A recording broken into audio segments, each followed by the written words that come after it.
Floating kind of changed my life. I was kind of a military guy. I didn't believe in any of this holistic stuff at the time. And once I floated, I don't do subtle very well. It was like somebody punched me in the face. It was night and day. My nervous system just kind of shut off. My fight or flight stopped. And I was like, this is what it must feel like to feel normal. Welcome to the Wellness Amazon podcast, where we talk about everything body, mind, and spirit, health, and wellness. No subject is taboo here, and we have fun peeling back all the layers. Let's do this. Hey, everybody. Welcome to a new episode of the Wellness Amazon podcast. Today, live with Chris from Synergy Float Spa. If you don't know what a float spa is, don't worry. We're going to get there. We're going to talk all about that. Welcome, Chris, to the show. Great you're here. Thank you. So, Chris Jones, I'm retired military. I got into floating about 2016 when I retired out of the military. The VA basically said my fight or flight stopped turning off on me when I was in the service and wanted to put me on some hardcore pharmaceuticals, and that kind of forced the decision for me. I kind of said, no, thank you. I'd never heard about floating before. We'll talk a little bit how I did hear about it, but bottom line is I went in and tried it my first time in a facility similar to mine.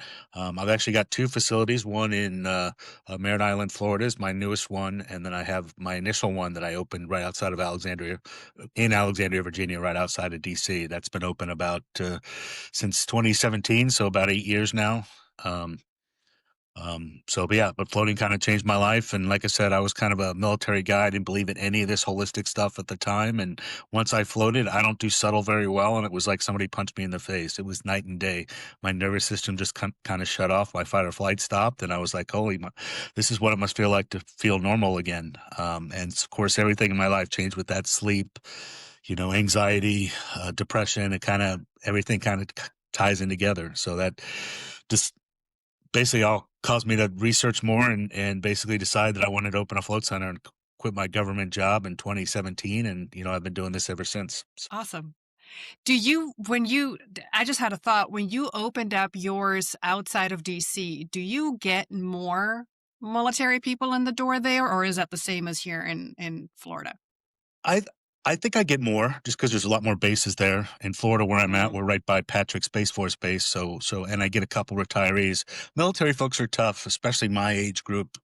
Because, we were kind of brought up in the age of, suck it up, buttercup. You're going to see and do a lot of bad things in life. And if you talk to anybody about it, you're going to get into trouble. You're going to lose your security clearance. So, again, not good advice. We now realize that, bottling all that stuff up is unhealthy mentally for us.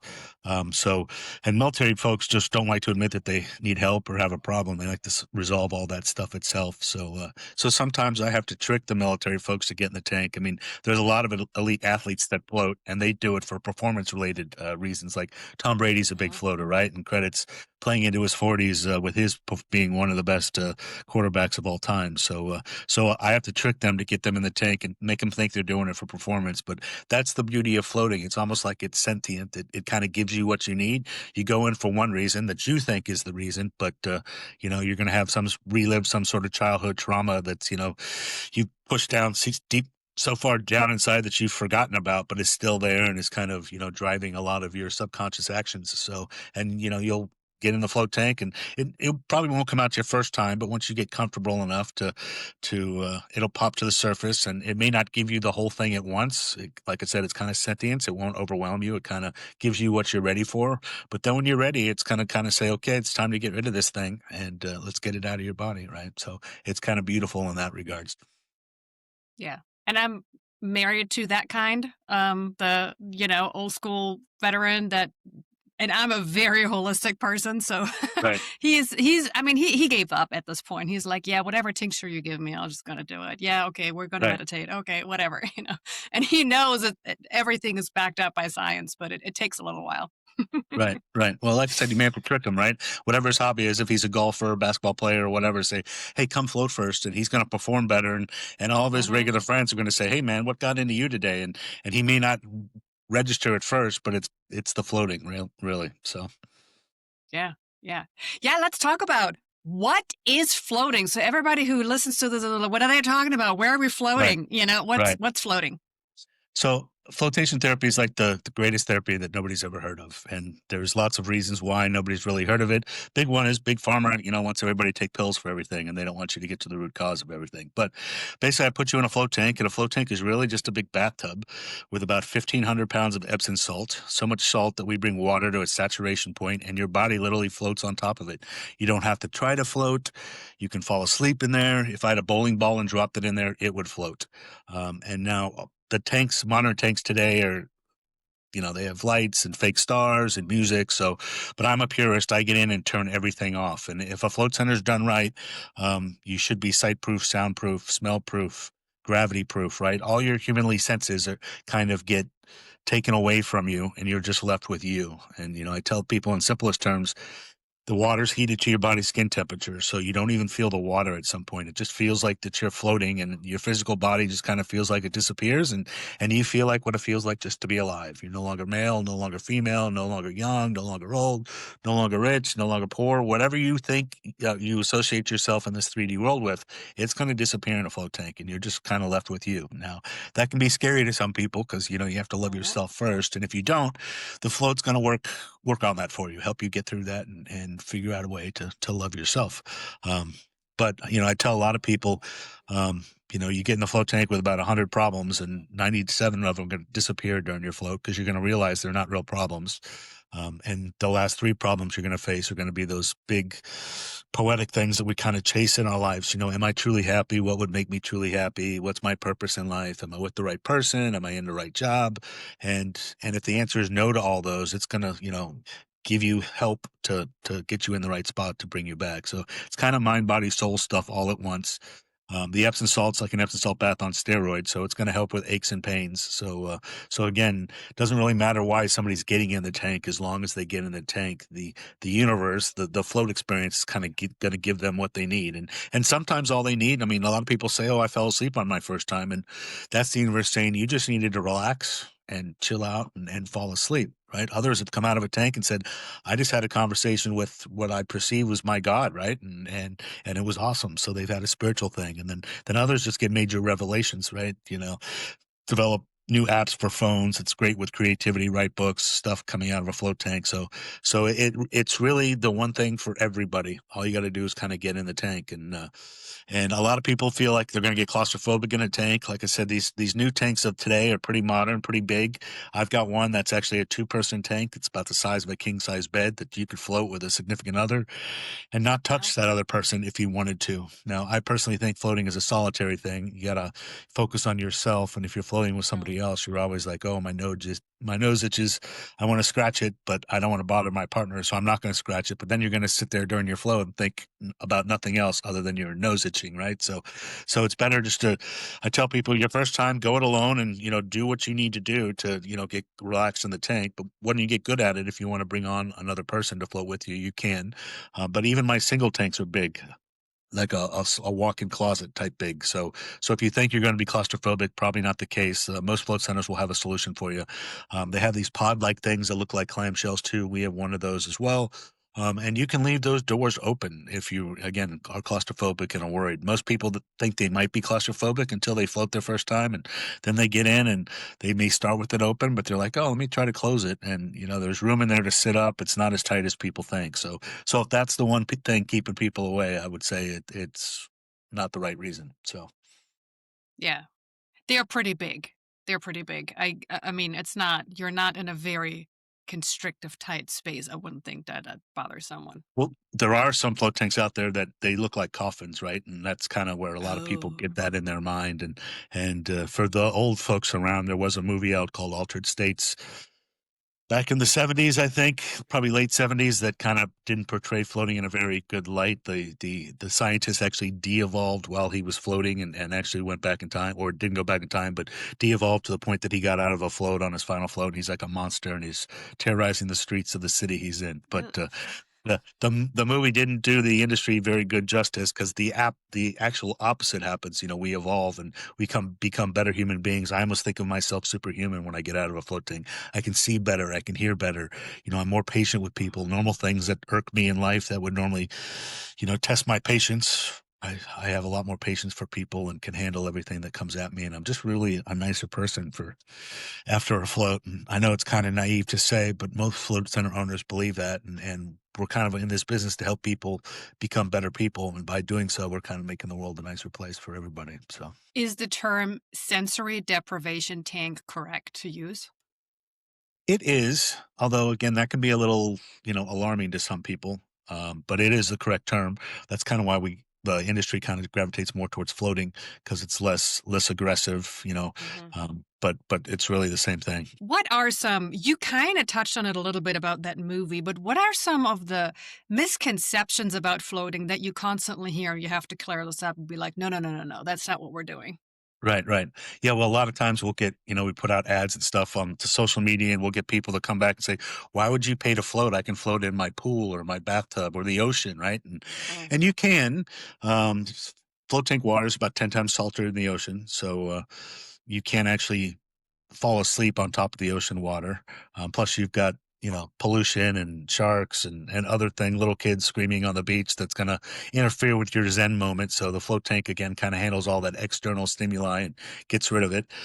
Some people think they're going to drown. People are scared of water, and again, it's really just a bathtub that's 10 inches deep. So. And because of the salinity of the water, you would really have to work hard to drown. I mean, you'd have to purposely fight to stay under the water to drown. There have been deaths in float tanks, but they've been unrelated to floating itself. They've OD'd on drugs, right? Taking drugs to try to enhance their experience and OD'd, and they would have OD'd wherever they were at, be it in a car or a park, but they just happened to be in a float tank. And I think there was one lady in Texas, she slipped and fell coming out of a float tank and hit her head, and that caused her to pass too. But if you find a good float center out there, they've got slip-proof floors and handles everywhere, so you don't need to worry about slipping and falling. And we make people sign a waiver in my float center that they're not under the influence of anything, and if we can tell that they are under the influence, we won't let them float for their own safety. But floating is a beautiful thing. We're all kind of floating in our mothers before we were born, so you're kind of returning to the beginning. And of course, none of us remember that we were when we were floating in our mothers, but I think we had thoughts and emotion when we were in there, and that's kind of one of my internal intentions when I float, especially on or about my birthday, is I try to go back to my earliest thoughts, and I hope to get back to pre-birth thoughts, and I think a lot of that stuff really affects us as people, and again, we don't even register it, um, but. Uh, but yeah, I try to do that on or about my birthday, get back to the earlier memories. And I've never got back again to pre-birth, but I have gotten back further and further and further, to ones or twos memories that I just hadn't thought of before. And you find out that little things you just process wrong because you didn't have the emotional awareness of how to process it. Like I remember one little vision came to me in a float tank, and was about up to my mother's knee, I guess, and I was able to stand, but she's at a stove cooking something, and I'm standing next to her, and I try to reach up to the top of the stove, and she sees me and goes, "No," and slaps my hand down, right? And I go running off to my room crying, thinking that my mother didn't love me, and I carried that, vision with me for 50 years. And the reality was the Mhm. stove was probably hot, and she did love me and didn't want me to burn my hand, right? But again, I didn't have the emotional awareness to understand what was going on. So again, I carried it around for 50 years, and when it came out in a float tank, I called my mom and said, "Mom, I forgive you." And of course, she didn't remember that at all. So, but it's just little things like that we don't don't process properly, and kind of carry around in the wrong bin. So yeah, I mean, those are the only things that I can think of where people have misconceptions about floating. Is again, you could do an Epsom salt bath at home too, but you're probably 1,500 pounds of Epsom salt is kind of expensive. It's about $1,300 depending on where you're getting it from. So if you want to take a $1,300 bath, every time, good on you, right? Make sure you have a big enough tub that you can actually float and not touch the side, so you can do it yourself. Mhm. But and I put this thing called a Zen float tent in my house when I was initially getting into this. It's since company's since gone out of business, but I was floating, regularly at home. Wouldn't even set a timer because it was my own home, and I put this thing in a spare bedroom, and I didn't even think about what the salt would do, but the salt's very corrosive, and so it started Mhm. eating up my drywall and the on the walls in my room, getting into my hardwood floors and destroying the hardwood floors. So if you just do put one of these things in your house, it's not like um, an ice plunge that you can stick in a corner, and the salt's going to destroy wherever you put it, unless you put it in like a garage. Then you have to worry about heat or AC if depending on where you're at. So you're better off I'm, paying for it and going to a commercial center Yeah. that's kind of thought about everything and tried to put all this into place and purposely built the rooms to handle the salt. And, you want to shower right next to the salt tank so you're not trekking salt all over your place once you get out. So most float centers have a shower right there, and you shower before you go in and before you get out. And again, most float centers are purposely built to accommodate that float Yeah. experience. I can vouch for that shower part. If you do that and you get out of a float tank, take your time to really, really, really shower, because I did like a quick one and then I went to my car and I'm like, I was encrusted. I crusted up. My hair was crusty, my clothes, there was salt everywhere because I didn't take enough time to shower correctly and really get that all off because it's so soft. When you first Right. get out, everything is the salt just makes everything so soft you do not realize, but once it dries, it ain't soft anymore. It just you're like one encrusted individual. That was kind of funny. Did you notice a couple days after your float, did you notice your skin or your hair? Do you think the Epsom salt's really good for all that stuff? It makes it Yeah. all softer Oh and yeah. better once it absorbs in and everything. So Yeah. you got the added Absolutely. benefits of that. I couldn't believe that getting out of a saltwater bath, essentially, I felt almost like moisturized. It wasn't it because you think salt water is going to dry you out. No, it was the complete opposite. It was wonderful. My hair loved it. As yeah, it was great. You don't get wrinkles in your fingers or toes or anything if you floated all night long, which I've done. Yeah, you're not going to get the wrinkles that you would get in regular water. So Yeah. And I like what you said about you can't do that at home, because also, like when we talk about depriving yourself of these senses, what is I mean, it's a part of it, right? Not only are you completely weightless, but you are not supposed to focus on what you hear or smell or whatever. You're supposed to just sit, like you said, with yourself, and there's nothing else. You right, cannot do that at home. Guarantee right. you. Right. Yeah, well, I try to So, meditate outside of a float tank and I like to go hiking, and so I'll hike off, mile and a half into the woods where I'm expecting not to see another soul, and find me a rock or a log and sit down and just kind of sit there and meditate. And it never fails that something's going to pop up to distract me. A deer walks by or a bug starts flying around my face or something. So I'm not good at meditating outside of a float tank. So I need the help of basically the environment getting rid of all those inputs for me. mhm. Is there You talked a little bit about what usually happens with people and what the benefits are, right? They have revelations, they just de stress on a very, very deep level. Did you ever come across a certain type of person where it wasn't beneficial for them? They're just not the right person for it. Yeah, well, in my float centers, I call them all float centers because I think floating is kind of the best therapy that we offer. But once I started to get into this, I realized that not everybody's the same, right? And Mhm. while I think floating is great for about 97 out of 100 people, there are those 3% that for whatever reason just don't like water or just don't like the floating experience, and that's okay.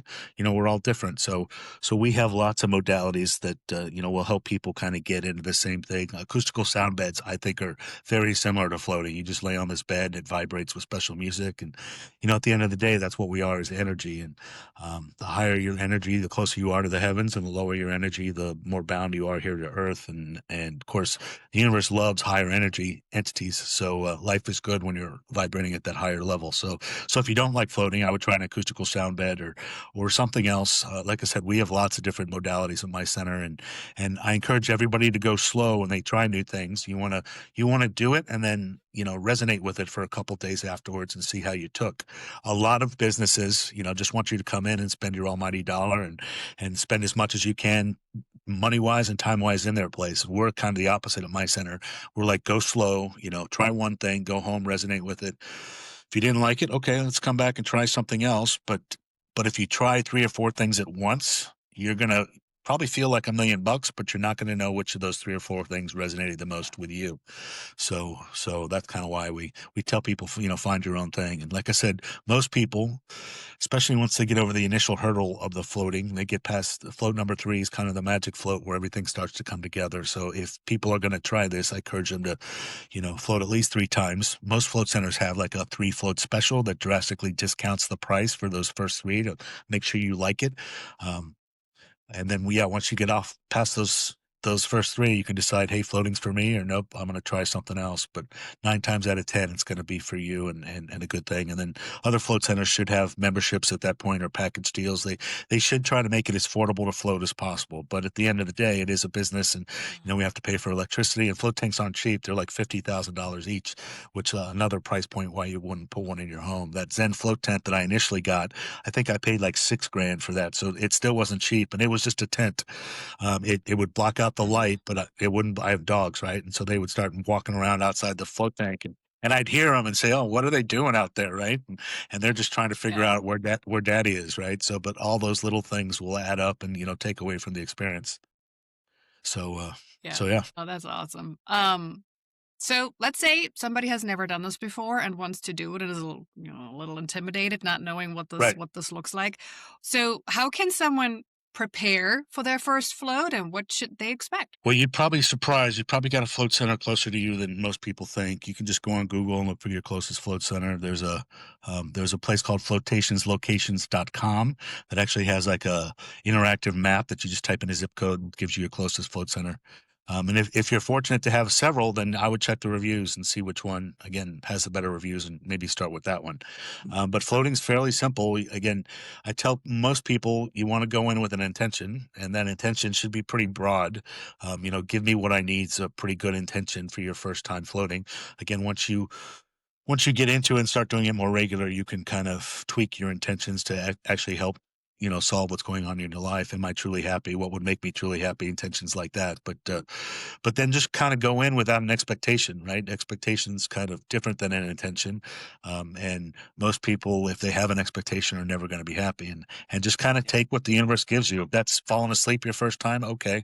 Again, your monkey mind's probably going to be very active, probably for the first 30 or 40 minutes of the float. You're going to look around the tank and your mind's going to go to, oh, how often they clean this water? What does that button do? Oh, did I just hear a noise? And you'd be surprised. You close your eyes in a float tank, and most are so dark you can't tell if your eyes are open or closed, but you're going to start to see things and you're like, is that in my head or is that real? I mean, you're just going to question a lot of things. Before you float, before you show up, you don't want to shave, right? Any newly shaved things are the salt's going to get in there and cause it to sting a little. If you have cuts or Okay. scrapes, most float centers give you like Vaseline to put over the cuts or scrapes. That'll keep the salt out.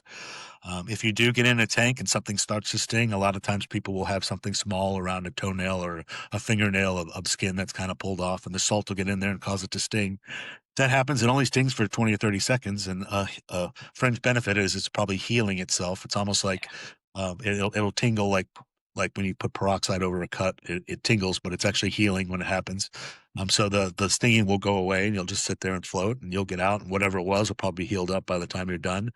Um, for women, you do obviously, I know you guys spend a lot of money on your hair, so you don't want to spend $500 to get your hair done and then go into a float tank the next day because it's going to undo everything you just spent money for. So, and hair dye and float tanks are also not good for each other. The hair, if it's too soon after you get your hair dyed, the color will come off in the float tank, and float center owners kind of treat our water as sacred, and when you sign a waiver to go in, there's a caveat in the waiver that says we could charge you if we have to change our water, if you were to do something in the water, be hair dye come off, or somebody goes to the bathroom in there or gets sick or something like that. Fortunately, knock on wood, as a float center owner, I've never had to charge anybody that fee because everybody takes it seriously. Yeah. But yeah, so you want to be careful in the water, and most float tanks, like I said, they cost about 50 grand, and the tank's pretty basic, but it's the filtration system that's the expensive piece. And it basically cleans, it's not economically feasible to change out the water each and every time because you've got so much salt in it. Some high speed tanks that are about 100 grand each they have like holding holding tanks, and they'll empty the water into a holding tank, and then somebody goes in and cleans the tank, and then they bring the water back. But most float tanks just kind of filter it and put it through like a really intense filtration system that's more intense than a swimming pool. Again, they use peroxide or a little bit of chlorine as well, but they use ozone, UV light, um, and the salt itself. There's not a lot of stuff that can survive in that salty of water. Even COVID was Mhm. proven again, and the float tank water is about 10 times saltier in the ocean. But the COVID virus was proven not to be able to survive in the ocean. So if you recall, in COVID, beaches were closed, but it wasn't because of the water; it was because of the social distancing on the beach itself. Mhm. But if you got in the water, you could not worry about catching COVID because the virus couldn't survive in that salty of a solution. Let's see, Yeah. what else can I think of preconceptions or what people should do to prepare. Again, try to just not have an expectation and try to listen to your first time. The float center attendant should kind of walk you through everything and help alleviate some of the nerves. And then just kind of get in and relax. There isn't a right or wrong thing to do in a float tank. It's kind of whatever feels natural. So position wise, just kind of change up positions and feel what feels best for you. And again, if you fall asleep, no big deal. It's kind of shows that your subconscious trusted enough to fall asleep because again, our fight or flight won't let us fall asleep before fearing for our lives. So that's a good sign to fall asleep. Don't wear So your yeah, favorite bathing suit. yeah, most people go all natural. It Okay. like Oh.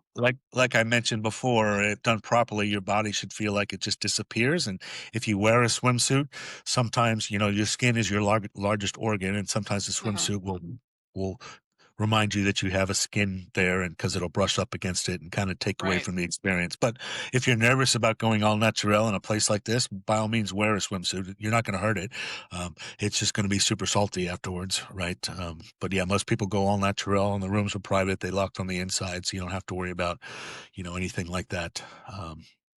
Most people feel so good on the inside after a float that when they get out, yes, there's a shower there. And yes, most places like we have what we call our beauty bar, big mirror, hair dryers that you can put on makeup and blow dry your hair afterwards to get ready. But most people are feeling so good on the inside that they're like, I could care less what I look like on the outside. And they just kind of ignore the beauty bar and kind of go on with their daily lives. Yeah.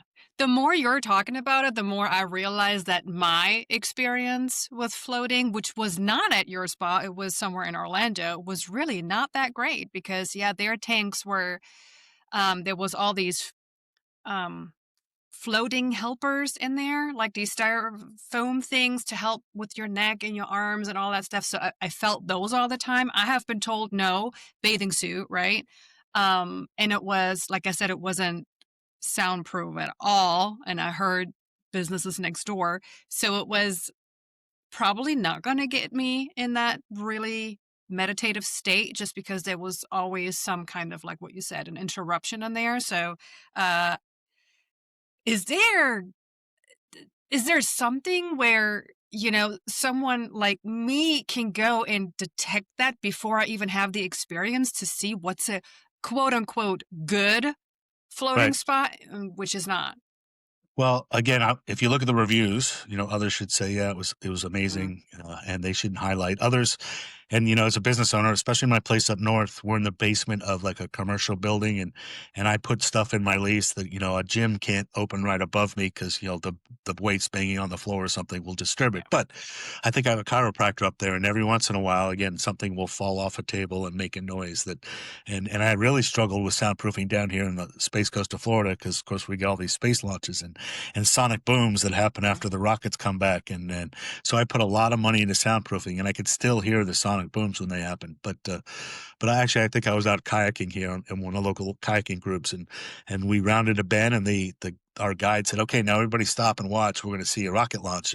And so they kind of incorporated the uniqueness of a launch into the kayaking experience. And so I was like, "Huh, there's not many people that can float in a float tank and feel the water vibrate from a rocket launch. So I should, instead of trying to hide it and cover it up, I should tell people to embrace it and say, oh, you're one of the lucky ones." So, so all that said, it's every once in a while, even with the greatest soundproofing, you still may hear something, and it might be in your head too, as I alluded to. Your mind plays tricks on you as well. So that is the bane of a float center owner's experience, is trying to soundproof the place and trying to get all their clients to enjoy the best thing. But a good float center, if you come out and say, hey, there was a bunch of big banging on my float and couldn't help me relax, they should say, hey, the float's on us today. Come back and try us again, and we'll hope to get you to that state of peace and quiet to where you can relax. Because again, it's all about people having the best experience they can, and that's why the reviews are kind of the best thing. But you can also just go in for a tour too before your actual appointment. So if you're going to float next week, pull some time out to stop in the place the week before and get a tour of the place, and just seeing these things and how they work and function.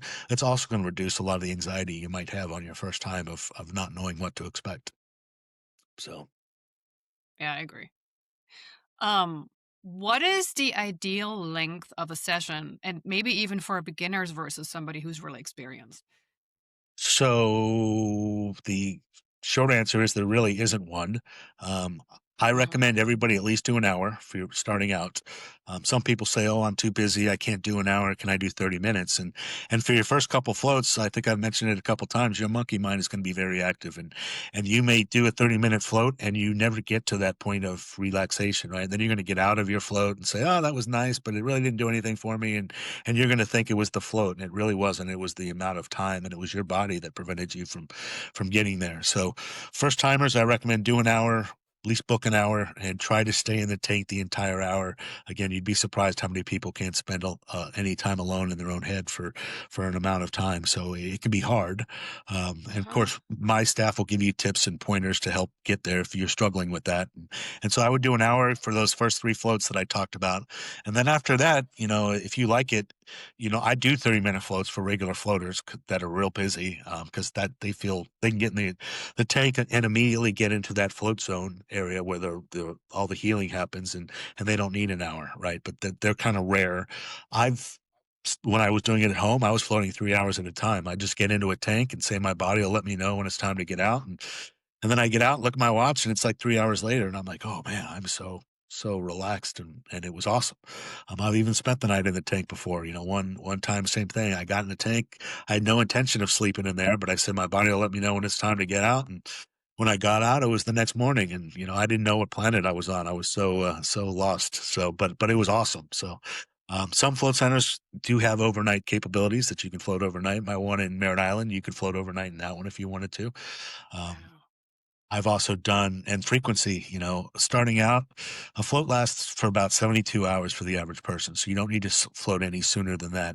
I have done a 30-day float challenge though, where I floated every day for 30 days straight for at least an hour in those days. And I felt superhuman coming out of that. My intuition was off the charts. I'd be sitting at a Mhm. kombucha bar, and the person next to me wouldn't say anything, but I'd pick up somehow that they wanted a napkin, and I'd reach over and grab a napkin and hand it to them, and they'd be like, "How'd you know I needed that napkin?" And I'm like, "I don't know. I just my intuition told me that you did, and obviously you did, right?" So I started to notice lots of different things. But again, everybody doesn't need to float 30 days straight. You can do it, Mhm. 3 times a month, once a week type thing is probably good for a beginner. Your first time floating, I tell people do all three floats within 30 days. Um, I work with veterans a lot. I've had suicidal veterans come in and float and kind of walk away from wanting to hurt themselves after a single float. It's kind of amazing, but I call it crisis mode. I want them to Mhm. float there 3 times in a 10-day period. So every other day for basically three floats. When you're in crisis mode, super depressed, you're suicidal, you just think that you're at wit's end, and you'd be amazed after those 3 days of floating. You'll be like, whatever it was that had me there, I'm over it, and I've got a path forward, and I can get through this, right? So Mhm. I'm on a quest with the VA to kind of get this as a benefit for, and I try not to get worked up about the numbers, because you can debate numbers all day long, whether it's 23 a day that are killing themselves, or to me, one a day is terrible enough Yeah. that we should be helping people, right? So to me, floating is awesome for that. And again, I'm trying to get the VA to leverage it as a tool to help people that are Mhm. in that state of mind. Yeah. Well, and first of all, thank you for your service. Second of all, thank you for that alone to push that. I get really excited about anything, and I hate that word, but I'm going to use it, alternative, right? Because we shouldn't even label this alternative, because this is Right. not going to screw someone up versus just pushing them full of some pharmaceuticals, but not actually going to the root cause of it. And I'm not shooting down pharmaceuticals. There is places for that, but Right. it's not the end all be all answer to everything. And I mean, we all know in this country that our veterans are not getting the care that they need. So thank you that you're doing that. Yeah, the worst side effect for a float tank is, you may get some salt in your eyes, and it normally happens like on your first couple times, and it's normally self-inflicted because you go to scratch your nose or didn't realize you had salt on your fingers, and it'll be like being at the beach and getting salt in your eyes. It's not the end of the world, but it's not very pleasant either. But again, it only take once, and you're like, oh, I won't do that again. Other people will report, salt in their ears afterwards too. We let people use earplugs. I personally don't use earplugs, but I will still have salt in my ears a couple days later. And again, if those are the worst side effects, then bring it on, right? It's not like some of these other things that I always laugh when I see the big pharma commercials with the fancy jingles, but then the small print is, that you could die taking these things, right? And I'm with you. I don't mean to badmouth big pharma because they've got their place and there's a time and place for that. But I think this holistic stuff.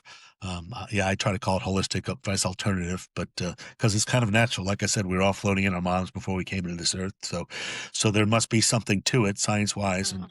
and to take basically a fetus and have it evolve into a human being inside of a mother's womb is floating is kind of an amazing thing. So there's a lot of healing that has to happen and growth to occur in one of these things. So Yeah. And it's funny when you talked about misconceptions and this movie that, by the way, I have never heard about. However, I remember when I was a teenager and I was a huge fan of The Simpsons. There is one episode where Lisa floats. And so that's going to be my next question because she is full blown hallucinating in that thing, right? right, Do people hallucinate? yes, well. And that's kind of a strange word. Like I said, your mind will play tricks on you. You will see Hmm. stuff and hear stuff. And whether it's real or whether it's an hallucination is kind of up for the person, going through it. I've felt like I was talking to entities, during a float, and Right. it was awesome. I've also had conversations with God, and the beauty of it was I didn't even realize I was talking to God until like 15 minutes into the conversation. I'm like, wait a second, who am I talking to here, right? And it wasn't a God that I was taught in my spirituality growing up who's going to yell at you and say, "Oh, you're a sinner, you need to change your life." It was like a best friend that you could tell anything to, even the worst secret that you ever had, and your best friend may say, "Hey, I'm a little disappointed in you, but I still love you, right? I'm here for you." Hmm. So, so great experience. That is another. Again, I don't know if that's a side effect or benefit, but you have to be ready for it and open to it. But yeah, people have had out of body experiences in a float tank. I just wrote a book about that, having out of body experiences, and I've had four in my life, and three of them happened in a float tank. And as it was occurring, it was just weird, and I didn't know what it was, and we didn't get into the history of how I got into floating. But I was a mainstreamer when I was in the service. I didn't believe in any of this stuff, and I would probably frown upon people like me today if I was in a room talking to people, and I think in the back of my mind, uh, wow, that person's really out there. It's kind of how I view myself now. And my friend Jessica, we both talk about how out there we are compared to the general public. But this stuff is legit. It really is. And so I view myself now as kind of a bridge from the mainstream side to the paranormal side, I guess. Trying to walk people from one side to the other and show them that hey, there is some value here, there is some benefit there. Um, Hmm. and as I alluded to before, you may get in the tank for aches and pains or performance related stuff, and then have one of these out of body experiences and talk to God, and it'll just change your life, and you'll be like, "Wow, what was that? That was amazing stuff." But yeah, as soon as you quiet the mind in the 3D world, there's a whole bunch of other stuff out there that you'll be able to tie into. I mean, even if we are talking from a scientific standpoint, because, people say, oh, this is woo woo, and they are like hardcore science people. Well, it's scientifically proven that you use a very, very small amount of your brain. And if you dive into that full capacity, which now just with like what you said, you come out of this floating and your intuition is so sharp, which if I close my eyes and I eat an apple, I will probably eat that apple more intensely than if my eyes are not closed because now I am turning one thing off and I have, more energy or more focus and mindfulness about another of my senses. If I turn Right, all of them off, there is nothing left but the sixth one. So of course it is strengthening that. It's just like a right, blind person has amazing hearing and smell. And it's it's just when you eliminate one thing, the other thing just becomes just more focused. And Exactly. we can talk all day about, well, your brain kind of like conjured this up. Okay, great, but why did my brain conjure that? Where Right. did that come from? Because the other person is not having the exact same hallucination, if you want to call it that, as me. So it is a unique experience and it is there to tell you something. Right. No, exactly. And you talk about the science about it. Down here in Merritt Island, I had a neuroscience scientist basically do a brain scan of me before a float, and then we did a brain scan of me after a float. And of course, I don't speak that doctor language or anything like that, so they use a lot of big words. But basically, I remember her saying there isn't a pharmaceutical on the market that can make somebody this relaxed and open up the theta and beta ranges that Hmm. that the floating did. And she was like, it was amazing. It was night and day, but on a before and an after. And and so, yeah, there is a lot of science to this, and not as much as traditional medicine. So that's also why it's a little less mainstream, and people haven't heard about it. But yeah, PubMed's got articles on it, and so yeah, like I said, I really like to see the VA and others start to incorporate this. Insurance start to pay for it. I've got HSA and FSA approval of my float center, which is like a first step to let people kind of use that, which kind of shows that it is moving in the right direction. If you remember Yeah. way back when, a couple of years ago, chiropractors were seen as whack jobs too, right? And Hmm. insurance wouldn't pay for them, but now they've kind of come around, and insurance is paying for more and more of that. So Yeah, chiropractor, acupuncture, massage, that all used to not be covered by insurance. And I mean, right, nowadays it's even some gym memberships are covered by insurance. So it's all, we're going into the right direction. It's just going really slow. Um, but that's great. And what I wanted to pick up, what I forgot earlier, you said something very, very, very important. You said there's a huge difference when you go into the floating between intention and expectation. And I think a lot of people are even with regular meditation, people are misunderstanding that the intention and the expectations, they are not the same. And people usually say, oh, I need an intention. Okay, well, let's say clarity. Well, now in their head, it becomes the expectation. And if it doesn't happen, it's like, oh, it didn't work. right. But that's not the same. Right. Yeah, that is a very distinct difference. You need to clarify the two, and I keep going back to there's some sort of sentience about floating, right? If you go into a float tank and say, "Oh, I want the Mega Millions numbers for this weekend, right? So I can win that $1 billion prize, right?" Which is something we all think we would want. The universe in the Yeah. background's laughing at you, saying, Hmm. "You'll be worse off if you win that prize. I'm not going to give you those lottery numbers, so you'll be disappointed when you get out of the tank that you didn't get those lottery numbers." But it may just, you know helped you resolve a childhood issue that you've been dealing with for all these years that has been blocking you from becoming a better human being. So yeah, take what you get in a float tank, and try to have very broad intentions. Again, clarity is probably a good one, and if you don't get it, it just shows that you weren't ready to get that clarity at this point. You needed to fix something first before it gives you that clarity. So your next float, I would go in with that same intention of, hey, I need clarity on my life or my next move or whatever. And again, when you're ready, you will get the answers. Um, Yeah. I have a couple of little questions for you. What is your favorite floating hack? my favorite floating hack. So the more I learn about things, I've recently gone into crystals.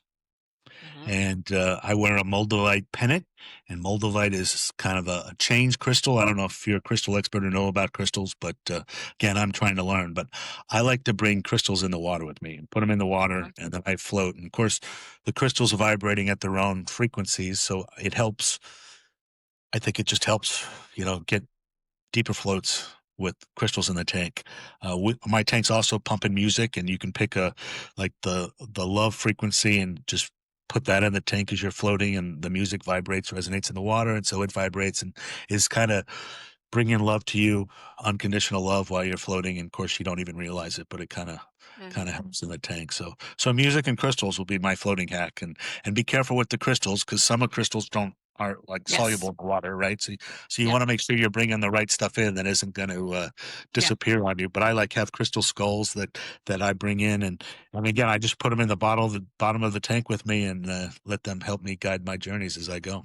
Yeah. We actually I had a crystal episode, and I can link that because, yeah, if you go and take a selenite into a crystal tank, there will be no more selenite. When you're done with it, it will be dissolved. Right, right, Oh, that's great. I'm trying to remember. So my floating experience, there was some that was kind of cool. There was music and there was lights, but they over the course of time dimmed out, and then it was just dark and quiet. That was a nice like intro into right. just calming down a little bit at first, that was kind of nice. The earplug thing, I have never even heard of that. I would never even thought about putting earplugs in, but I guess some people don't like to have water in their ears. Right. Yeah, we put earplugs in all the rooms, so every client gets earplugs if they want them. Like I said, I don't really use them, but we do offer it up for clients, especially if you're worried about bumps in the night and stuff like that disturbing you. That the earplugs will also Mhm. help guard against that as well. Yeah. You wrote 2 books, is that correct? Yeah, I wrote my first book on It's called Floatosophy. It's basically the philosophy of floating. I wrote that during COVID. My float center did close for about a month and a half during COVID, and I was kind of nice. This is the one right outside of DC, but the town I was in, of course, as you know, towns all over America kind of reacted strangely to COVID. Some Mhm. were very extreme, and some were a little lesser extreme. My town was on the lesser extreme side.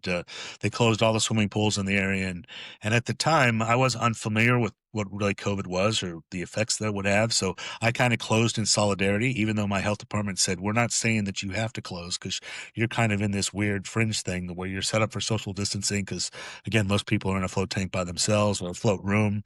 If you walked into any one of my facilities, there could be 8 people in there, and you would never even know because everybody's off doing their own stuff. So yeah, I closed out of solidarity because I basically told myself if I had somebody come in and die of COVID or caught COVID at my place and then died, could I live with myself? And the answer was no, right? So, Mhm. but after about a month and a half of being closed, and that's also when I wrote my book, my first book, Floatosophy. I had regular clients that started, and I had 2 in 1 week that kind of reached out with the same thing, and they're like, "Hey, I've never really told you why I float regularly before, but I have suicidal thoughts, and the floating kind of keeps them at Mm. bay. And this COVID is my thoughts are coming back, right? So I'm not going to make it through COVID. It isn't because I'm going to die of COVID. It's because I'm going to off myself. So they were like, "Would you be willing to open on the sly for me? I'll pay you 4 times." And at that point, I realized that it's about time ready to reopen the float center since I was never mandated to close it, and people will trickle back when they trickle back. But to back to your question though, so yeah, I wrote my first book, Floatosophy, during the lockdown because I had nothing better to do. And I found that I kept answering the same questions over and over again. And it's really, as you said, I give little hacks of crystals in the tanks and little exercises, body scans to help quiet the mind as you get in the tank. And we talk about shadow death or ego death and shadow work and lots of other past life regressions that you can do in a float tank. And basically all all these holistic things that you can do in a float tank. I give intention and purpose and directions on how to people can do that through this book called Floatosophy. And then I wrote my second book. I did a 30-day float challenge down here in Florida, and I told you my tuition kind of was off the charts at the end of that 30 days. And my spirit guides when I was floating were kind of telling me that I would write another book. And I was like, oh no, that's too hard, right? I had nothing better to do with COVID, so I had a reason to, spend the time and effort to do it. But now I'm too busy and it takes too much time. And of course, I didn't have a topic at the time either. So I was like, I don't know, I'm not going to write another book. Mhm. But then it was like 3 days after I stopped floating every 30 days and an idea popped in my head. And I was like, this might have been what my guides would tell me about. Let me go sit down and try to write and see what comes out of this. And I must have wrote for like 3 days straight. Once I started writing, it was almost like I was channeling something.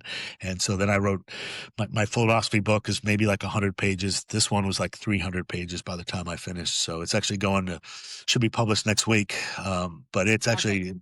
it's called Veil Walker, and it basically teaches how to help to have people interdimensionally travel through the use of Mhm. tools like a float tank, which again, I've done it 3 times in a float tank and it's really helped me do it. But other tools, just meditation techniques and scripts and to do at home with crystals and music and stuff like that. And again, once I got going, I just kept writing and writing and yeah, it was good. But floating helps with that creativity and inspiration, right? And like I said, I had no intention of writing a book. It just kind of came, and we'll see if it's popular, if it comes out or not. I didn't. I Floatosophy is kind of sold in float centers to patrons that come in and want to try to maximize their experience in a float tank. Um, we'll see how this Veil Walker book does.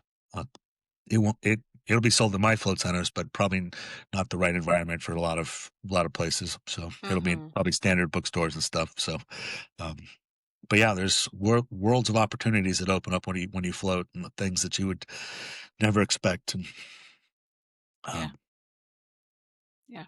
I mean, again, going back to the science, theoretically, it's all quantum physics, right? Because they talk about dimensions and energy and light speed, right, and all these things go in there, and it's that's just what it is. You are energy, and you can go into and travel, and it's really not impossible. And I know they are doing testing around these things, but you will never hear that on the news. So that right, doesn't mean that right. it doesn't exist. Yeah. Right.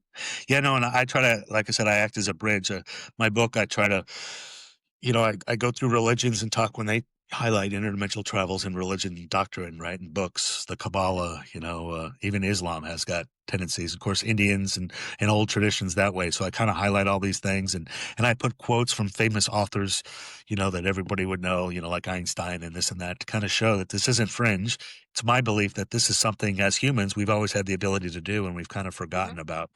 And so it's more about remembering that you have this capability and can do this yourself. And so yeah, that's kind of the general theme of the book is to take it from fringe to fringe to normalcy, I guess. Yeah. Well, I always say my philosophy is always if I tell you that this is all BS and I keep you small and I keep your power small, you're very controllable right Right. there, you know? Right. Yeah. Hmm. Yeah. Um, I went to your website and I was amazed about all the other stuff you offer too. It's not just floating. So tell us a little bit more about like what's going on in your spa. What can people do? So both my spas are generally the same, but I do have a few deviations based on the location that you're at. But and as we alluded to in the beginning of the thing, as humans, we're all different and we all resonate with different things. So I try to create a spa that has everything for everybody, and again, I try to focus on the inside, vice the outside. So you won't find facials or anything like that at my Hmm. spa per se. But again, we talked a little bit about the acoustical sound bed. We've paired it with this thing called a Lucia light, which is light therapy, which is a light that you don't look directly at, but it flashes different patterns and fractals, and you watch it through your eyelids, and it kind of stimulates your pineal gland, which is a gland in the center of our brains that modern science doesn't really understand why it's there. And there's all these conspiracies out there that it's getting calcified via various things. And again, it's kind of a controlling mechanism. If you can calcify it, then people can control you more, but they call it the God eye or third eye in ancient times. And so this light helps kind of open that. So you can do it as a standalone or with the acoustical sound bed. I've got this thing called a magnetic resonance therapy. It basically generates magnetic fields around your body. Those fields are tailored to target specific things. I've got a laundry list of about 600 medical conditions that these things have been known Wow. to help with. NFL has a big study with it right now for CTE, the concussions over time, and how to resolve that players. And it's got good results. DoD's using it too for PTSD and some other concussion related stuff. But yeah, it's pretty amazing. It's really good for anything that's autoimmune in nature, your fibromyalgias, your Lyme diseases, things that modern science doesn't really understand. Those two conditions get misdiagnosed a lot, right? When doctors just don't understand what's going on, they'll lump it into fibromyalgia or say somebody has Lyme disease, and I have gout that presents in my big toe, and it's basically because I love oysters and I'll eat too many oysters, and I'm not going to stop eating oysters. I've just learned how to kind of manage it. But when I feel the gout coming on, which is really just extra acid that gets in between your joints, I mean, it hurts. You wouldn't think that it would cripple a Oh man, but yeah. it does. And it presents in my big Hmm. toe. I can't even walk. But if I feel it coming on and I go run my gout session in the magnosphere, I never get an outbreak again. So I'm able to kind of to manage it. And my quality of life is much better because of it. We also do hydrogen gas therapy. You just breathe the gas in, or we can put some goggles on you and you can bring it in through your eyes, or put some earplugs on you or ear things and bring it into your ears, but it will help improve your vision. It'll help with tinnitus in your ears. If you breathe it in, it's more potent than hydrogen water, which is very popular these Mhm. days. But the gas basically goes in and beats down inflammation from inside your body. The human body is an amazing piece of equipment. It just kind of gets overwhelmed. And so this equipment just kind of helps it, maintain and do what it needs to do to kind of help heal the body. And so that's what the hydrogen gas does. It just helps beat down the inflammation so that your body can naturally kind of heal what was ever inflamed and kind of make it go away. We have halotherapy, which is what you'll find in a salt cave, where you basically are breathing in microscopic salt. Salt caves are nice, but most of the walls that are made out of salt bricks or the floors that have salt on them is all for aesthetics. It's really not doing anything for you. Mm. There's a hollow generator in there, like a little fan that crushes salt and that pushes it in the air. That's what creates the healing process. So we kind of cut out the middleman. We don't have the salt walls or the aesthetics, but we have a hollow generator that we can move around and put in any room. We also have a cold plunge that we keep around 44 degrees, which is kind of nice in Florida, although most Floridians don't like to get cold. So I get a lot of performance people that are doing it. We've paired it next to a steam sauna, and the steam sauna gets about 200 degrees, so we call it contrast therapy, where you can go from cold to hot, hot to cold, kind of shocks your system. Infrared sauna, cold plunge, red light therapy, which was actually invented by NASA, but down here on the Space Coast, as I alluded to before, your skin is your biggest organ, and the red light basically fires up your mitochondria and helps get rid of scars and wrinkles and it burn metabolism. It's pretty amazing what red light does. Um, and you can buy devices for your home to do it as well. But we have commercial grade stuff in our facility that it's really again like red light on steroids. My place Mhm. in Virginia, we have this thing called a nano-V, which is like oxygen therapy that helps reduce stress. You just breathe it in, and it helps get heal from injuries a lot quicker than without it. Um, so yeah, like I said, once I discovered floating, I kind of started experimenting with all these other things. Um, because my float centers have my name on it. If it worked for me, I put it in the float center. If it didn't work for me, it's in my garage in like a graveyard of old pieces of equipment. Doesn't mean that equipment isn't any good. It just means that it Yeah. didn't work for me. Therefore, I'm not a traditional salesman. I couldn't sell something to somebody if I didn't truly believe in it, if it didn't work for me. So that's why I didn't Mhm. really bring that stuff in my float centers. So you can rest assured that anything in one of my centers is something that's worked for me. And again, I'm the biggest skeptic out there. I don't do subtle very well. So I had to have a profound effect that I noticed in order to put it in the float center and bring it to others. And again, just because it worked for me doesn't mean it's going to work for everybody either. Mhm. So that's why I encourage everybody to kind of find what works for them. Yeah. And I mean that shows a lot of your integrity too. That, like you said, my name is on there. I don't. I want to make sure that this is all high quality and people actually have a good time. Yeah, and I have a lot of positive energy devices, crystals, and all kinds of other things around my center that just walking in this space, even if you do nothing. I mentioned going for a tour, right? If you come into my space, people, and I love getting those comments that I just feel so good just being in here. Can I just sit in here and read? And I'm like, sure, absolutely. I'm not making a dime off of you, but you're being a better human just by being in the space. So that Mhm. kind of stuff, and that's kind of why I spend all this money on that behind the scenes stuff just to make the entire experience something that the people love to come to my space. So Yeah. Definitely send me the link for when your book's published so I can put both of them in the show notes because this is amazing. And of course, your synergyfloatspa.com, where people can also on that website see both locations. Is that correct? uh, they can't see both locations at one. The other one in Virginia is called Synergy Float Center. So it's Ah, synergyfloatcenter.com. So one spa, which is Florida, and center is the one in Virginia. Ironically, the town that I was in Virginia taxed spas differently than centers. And so I was like, I wanted to name my one in Virginia a spa, but for tax reasons, I named it a center. So it is what it is, but that's how I keep the two separate. So that's and great. and my space in Florida, I always think floating brings me closer to nature. So it was always my hope to build like a nature garden. My one in Virginia is not far from the Potomac, so I tell people after a float, if they have time, go walk this path along the Potomac River, and it'll be like the best little walk you've had. You're going to notice butterflies and hummingbirds and little things in nature that you normally see but kind of take for granted. And after a float, you're going to appreciate them a lot more. So, but in Florida, I've kind of built a Zen garden where I've kind of brought that to my clients. So we've got fruit trees and flower trees and hummingbirds. And after your float, you can go sit outside in our outdoor space and drink some kombucha and just kind of relax and take in all the nature. So I think it's, I think there's only one other float center that I know of in America that has a like a Zen garden. That's in Idaho, and of course Idaho gets cold, so I don't know how they manage all their flowers in the winter, but I'm sure they do well. But we've got a great climate for it here in Florida. Yeah. Yeah. Wow. Oh, that's amazing. And I can vouch for that when you do a lot of intuition work and meditation and all that stuff, where it's really just turning off the noise. You know, you just have to turn off the noise. You become that person that goes, look at the sunset, look at the Right, moon. Oh, look, there's a butterfly. That you become that person. right. Yeah, it's a great thing. Yeah, well, I like to tell people after a float, like I said, it lasts for about 3 days, and about four things I people notice after a float. Number one, they're going to sleep amazingly and probably have some very vivid dreams. Number two, aches and pains are going to go away. But number three is kind of highlighting what you're doing. Your nervous system's been reset, so it's almost like you're experiencing everything for the first time. So you drink a cup Mhm. of water, you're going to be like, "Wow, that was the best water I ever had."